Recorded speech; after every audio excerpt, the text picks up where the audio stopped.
وجاء المعذرون من الأعراب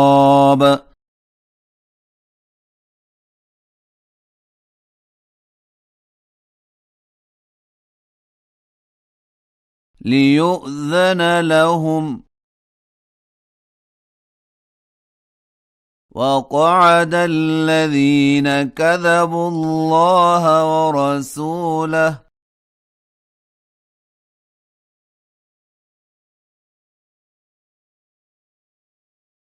سيصيب الذين كفروا منهم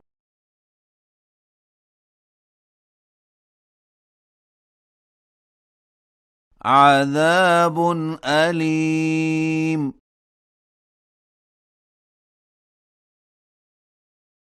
ليس على الضعفاء ولا على المرضى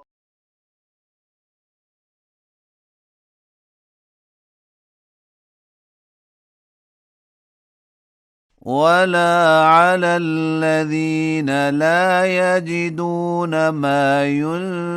ينفقون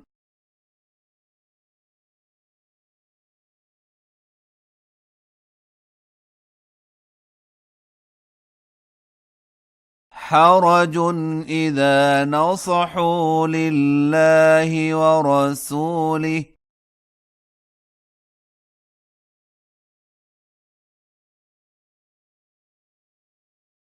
ما على المحسنين من سبيل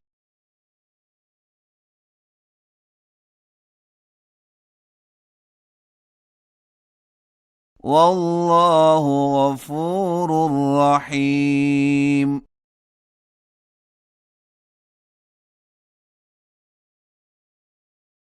ولا على الذين إذا ما أتوك لتحملهم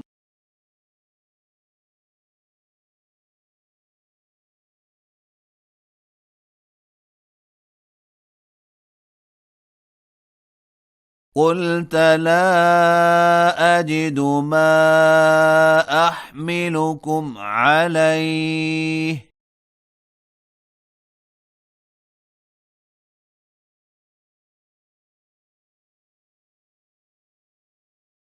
تولوا وأعينهم تفيض من الدمع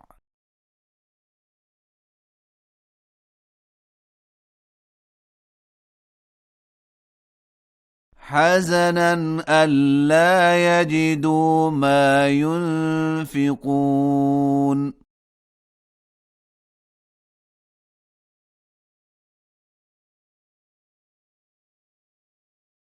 إنما السبيل على الذين يستأذنونك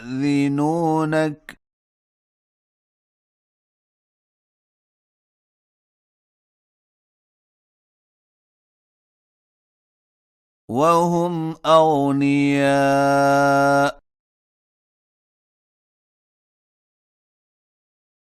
رضوا بأن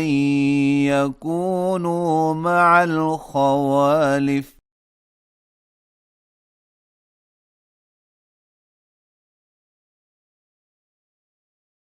وطبع الله على قلوبهم